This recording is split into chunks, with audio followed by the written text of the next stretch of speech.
morning, good evening, or good afternoon, and welcome back to Across the Pitch. My name is Phil Kennedy, and I'm here with Tony Robinson for an Accrington Stanley extravaganza episode, where we're going to review the big match from Saturday with Lincoln City, and also look ahead to tomorrow night's big matchup against the Crewe. So Tony, let's start off and talk about that match from Saturday. There's a lot of elements to that one, I would say. Yeah, I think it was a scrappy match, wasn't it, Phil? Stanley just didn't seem to have the edge that they have had in the last few matches. Even so, Lincoln, they held Lincoln at bay, really. It's just one of those matches that I thought Stanley might steal. One goal was going to win it, and I thought Dion Charles might have had when he stole the ball and went in, and their keeper made an excellent save. But then again, Lincoln hit the post late on. So when you look at it, I think both managers will probably think they should have won that, and probably both managers will be saying, "Well, I'll be happy with a point," but it keeps Stanley's unbeaten streak intact for now.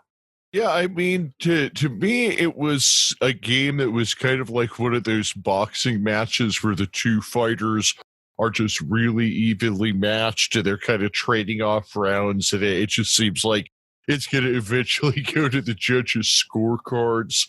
And then, it ended 0-0, and there were two calls in this match, and I think that the referee got both of them wrong. Stanley easily could have been called for a penalty. Instead, it ended up getting booked as a dive for Lincoln, and it probably was a penalty on Stanley. The second half, Sean McConville made his record 309th league appearance for Stanley. Unfortunately, it only lasted 5 minutes before he got sent off. And I've watched the replay a bunch of times, and yeah, his foot was up, but he also tried to pull it down. The defender let his head into it. I think that it was a yellow card, but not a straight red, especially for a guy that had only been on for 5 minutes. Yeah, I think two things you covered there, Phil, and there were big talking points of the match. I initially thought that was not a penalty when I first saw the tackle. I thought, but when I saw the replay, I thought, that was a penalty. Now, so first reaction was saying it was not a penalty. VAR probably would have overturned that, but as we know, that's not in League One. And so the referee, when you look back at it, got that wrong. As far as the sending off, I think it was harsh. Sean McConville's not that type of player. He was trying to bring the ball down. His foot did go over his waist, and he was trying to just catch the ball with his foot and bring it down at the same time. Why a defender? The ball's coming in long. Why a defender who knows the player is going to be going for the ball, leaning forward and putting his head down to head the ball? If anything, he should have been letting it play on his waist or his leg. But I think it was harsh and yellow for me all day long, Phil. I know Lincoln fans, think they're are going to disagree with both that they should have had a penalty and that was a sending off. So maybe in the end, the result even things out. But I think that's kind of what it was. Is that the result kind of evened things out? And certainly after the send off, I was happy with the 1 point. Stanley really showed some grit because they were under heavy duress at the end. You have to give a shout out to Toby Savin. Yeah. Clean sheet in a row, 5 now on the season. He's just been really, really impressive. And overall, Stanley did a good job of controlling George Grant. I mean, he's just one of those guys where every time you watch him, he's clearly the best player on the pitch. And, while while he created some chances, they ultimately didn't let him do any damage. So, anytime you can hold down a player like that, that's a big win. Yeah, and I was surprised that when you look at the stats, the possession, I would not have guessed that Stanley, according to BBC, only had 38%, and Lincoln had 62. I thought it would have been much closer than that. When you look at the shots, both teams, it was even with 11 attempts, and both had 3 on target, which to me are the telling ones. And it could have easily been a 1-1 result, but in the end, Lincoln is a team obviously doing much better than a lot of people thought outside of Lincoln.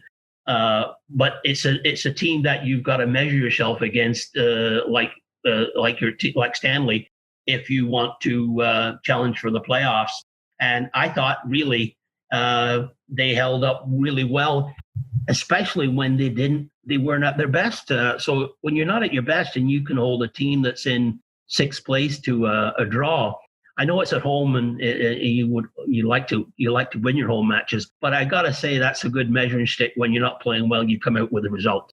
No, absolutely, and I think that from what I saw, that both teams certainly showed that they have a level of quality that is representative of where they're at the table right now. The other thing I would say is to go back to the percentage of possession. I think that was a bit by design, because I remember we had talked about how when the Cowley brothers were at Lincoln, they played a very direct style, lots of long balls and things like that. Where Appleton has come in, he's rebuilt the lineup, and Appleton is a guy that's very committed to playing out from the back every single time. So what I saw was that Stanley knew that Lincoln was going to try and play out from the back, so they were basically letting them have as much possession as they want on their half of the field.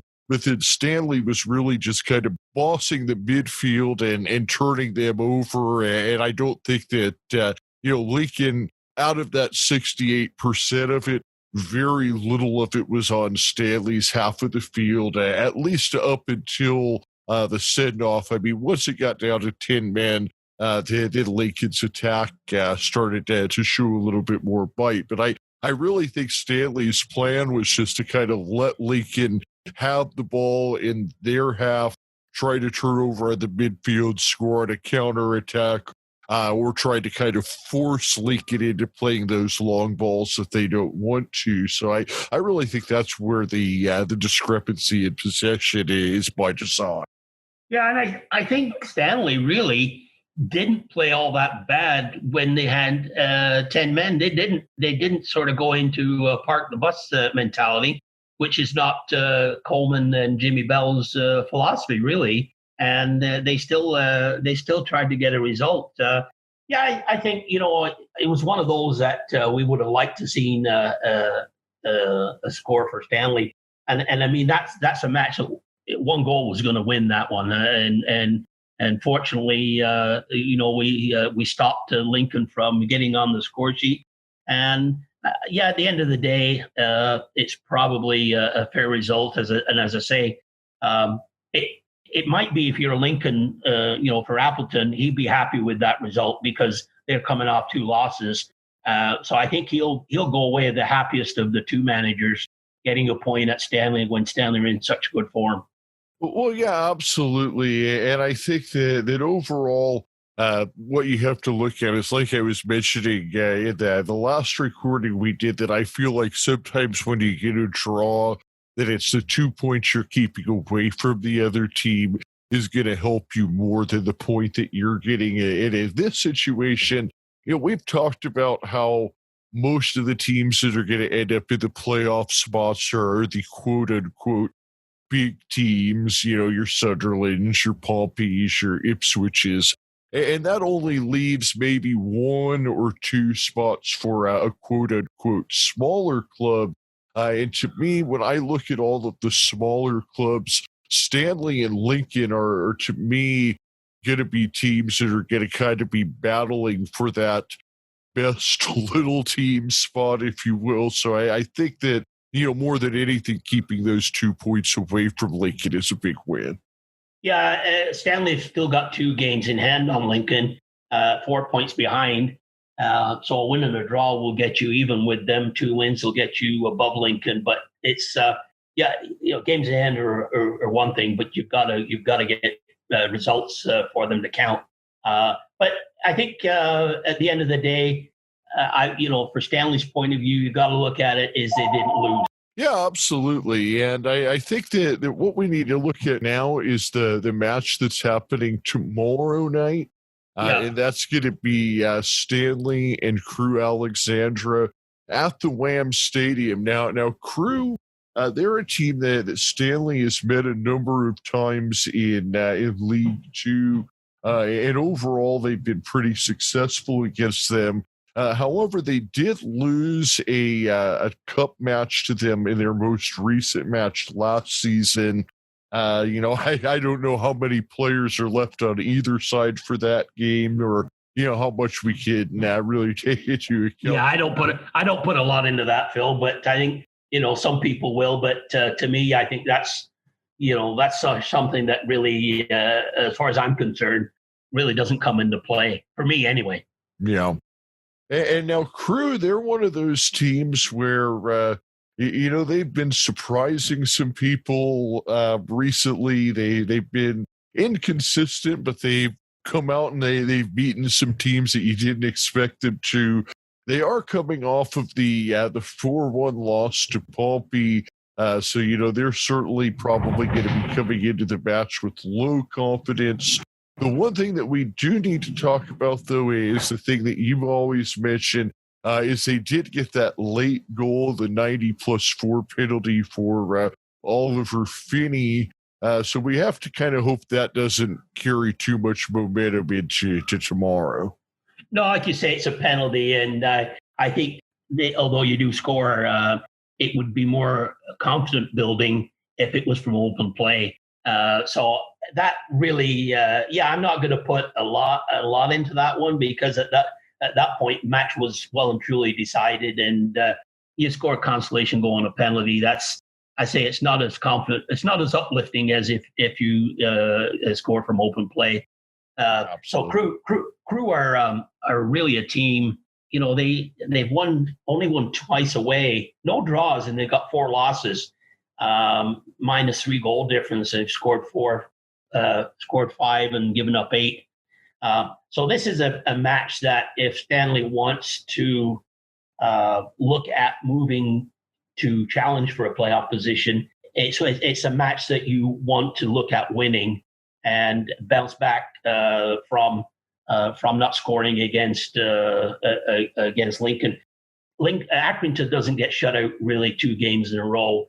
And so I'm optimistic for an outcome on tomorrow night, Phil. Yeah, I mean, Crewe, they're one of those teams where they're, kind of average on offense and average on defense, 13-4, 13 against in 13 games. So, they're going to score 1, they're going to allow 1. And, I think one thing to kind of keep an eye on is Offerandi Zanzala, who, of course, was a Stanley player for several seasons. He is now with Crewe.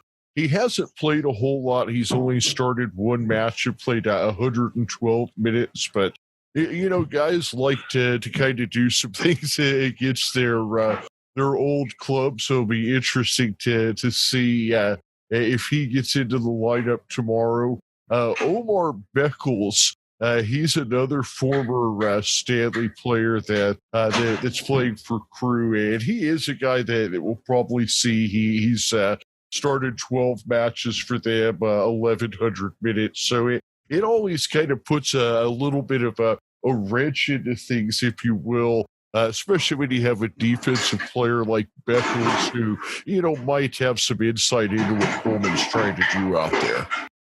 I think Beckles is obviously going to see more playing time than Zanzala, but as far as having an impact, we've seen Zanzala when he played for Stanley. He was impactful coming off the bench, but it looks like Crewe have twigged on what type of player he is, because he's not starting and he's not affected over 90 minutes. So we'll probably see him later on in the second half, at which let's hopefully the match is out of reach when he does come on, because he goes down. You touch him with a feather in the penalty box and he goes down. And if the game is tight at that moment, you'd hate to lose it to a penalty to him.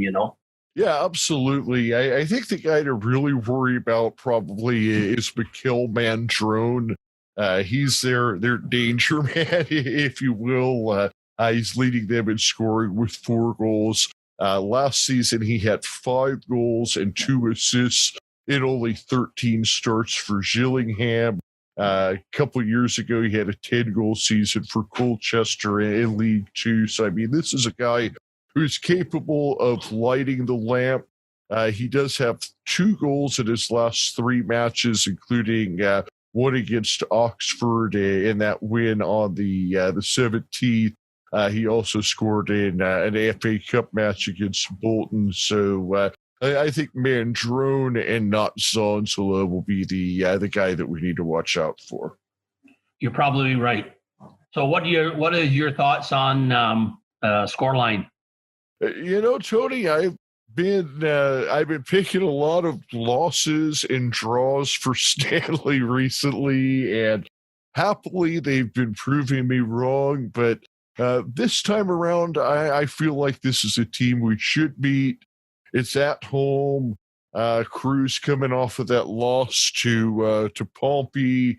I think that Stanley is going to probably have a little bit of a bee in their bonnet after that last match. So give me 3-1 to the Reds.